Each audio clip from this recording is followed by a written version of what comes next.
Мене звати Вікторія, і сьогодні ми будемо продовжувати тему про мову тіла. І сьогоднішньою темою буде правила, як правильно читати мову тіла. І в кінці я вам дам рекомендації, як це можна практикувати в простий спосіб і в реальному житті. Перше правило – це є читати жести в групах.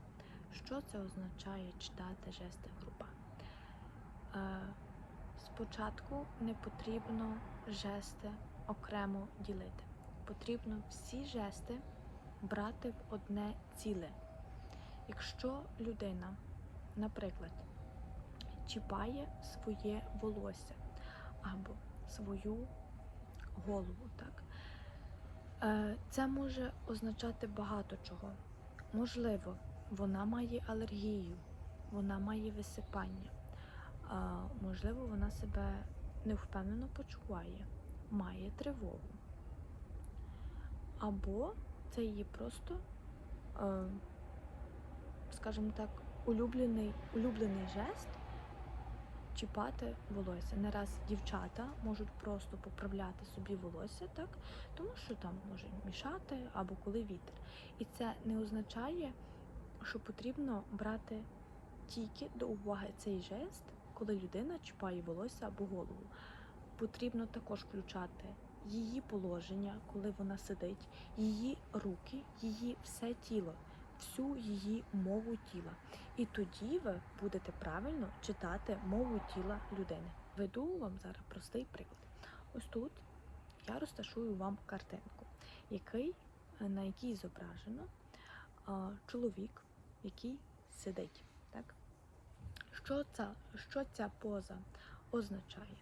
І ми маємо брати всю групу жестів.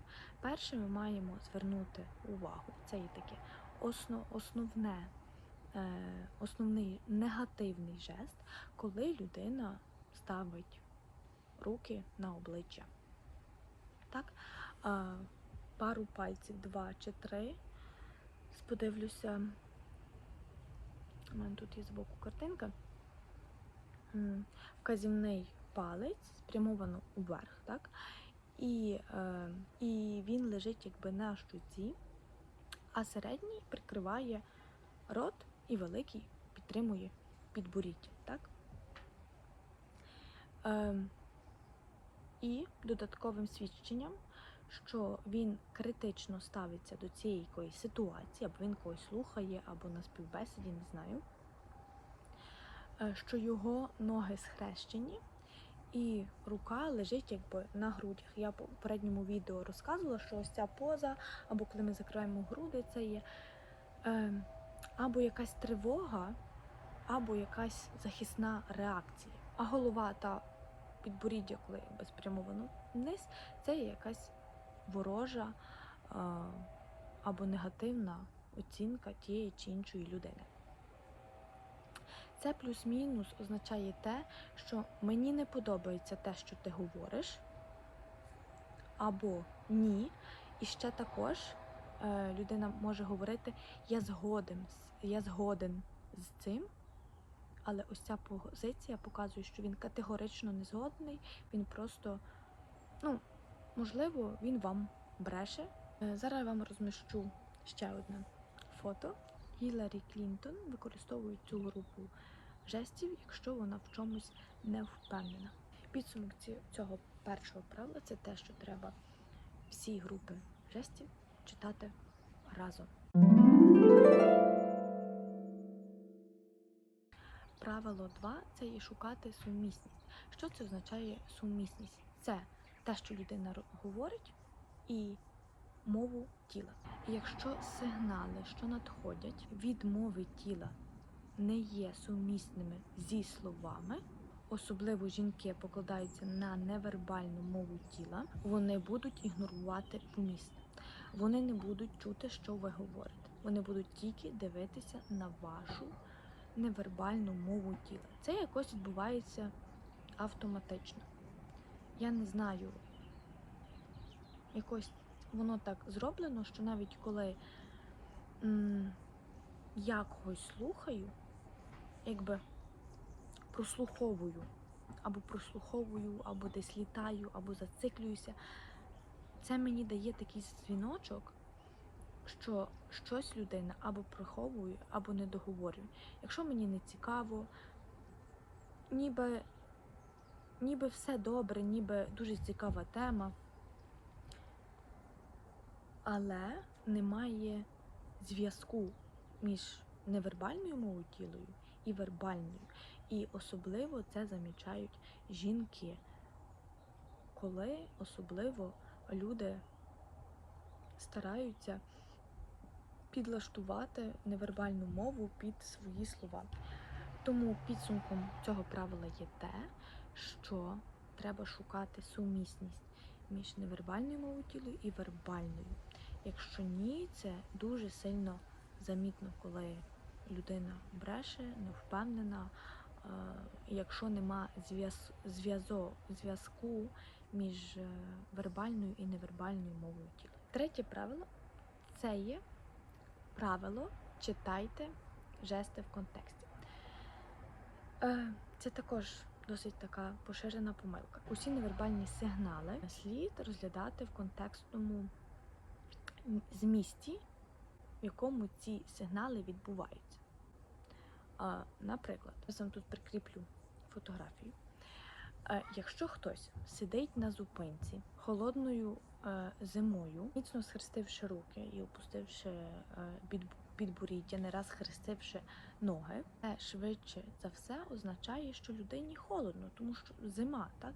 Це ні в якому разі не означає, що він обороняється, або це є поза якби захисна, оборонна. Ні, тому що людина сидить на зупинці і в зимі, їй холодно, і це означає, що від холоду вона, так схрестившись руки, опустила підборіддя. І потрібно це враховувати.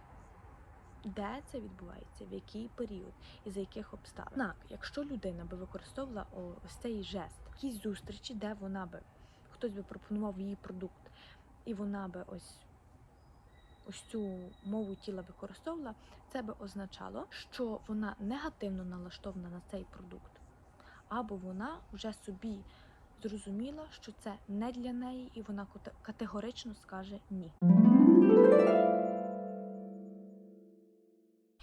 І останнє, ці всі правила, це є 3 правила, вони вже всі закінчились, це є такі головні правила для вас. І наступна тема, така маленька рекомендація для вас, як навчитися читати мову тіла. Практика. Вона дуже легка. Я вам зараз поділю, вона має 3-4 пункти. Перший пункт. Вділяйте хоч би 15 хвилин в день аналізу мови тіла. Як це можна робити? Це можна звертати увагу на інших людей або звертати на себе увагу. Наприклад, їдете ви в поїзді, чи ви стоїте, не знаю, десь там когось чекаєте. Ви можете дивитися на людей, дивитися на їх вираз обличчя, дивитися на їхню мову тіла, який тренувальний майданчик. Будь-де ви знаходитесь, це є добре для вправ, щоб дивитися, як люди поводять. Другий пункт. Там, де люди встановлюють контакт і дуже багато людей. Особливо дуже добре в аеропорті, тому що є багато дуже емоцій в аеропорті. Наприклад, коли перевіряють сумки, коли вас перевіряють багаж, коли зустрічають людей, своїх рідних, видно, коли зустрічають своїх рідних, коли зустрічають свою половинку, коли зустрічають людину, бо щось сталося, наприклад, хтось помер і та людина прилітає. Так, дуже в аеропорті дуже є багато таких емоцій і мов тіла.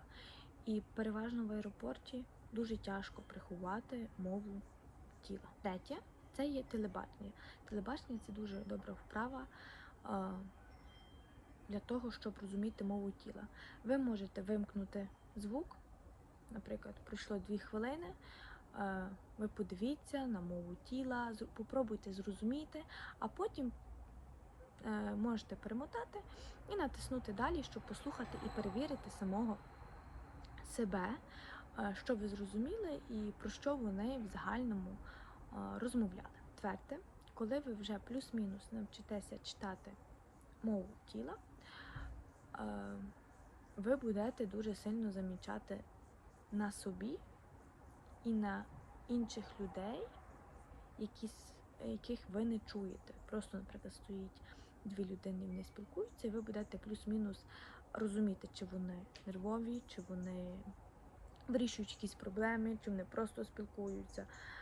Але саме найкраща практика – це замічати свого співрозмовника. Особливо, коли люди стараються вами домінувати або маніпулювати. Якщо ви почнете це замічати на собі, старайтеся замічати якісь жести, погляд, також інтонацію брати до уваги. Це буде також дуже добре для вас, це буде дуже добра вправа. На цьому все, ми будемо закінчувати.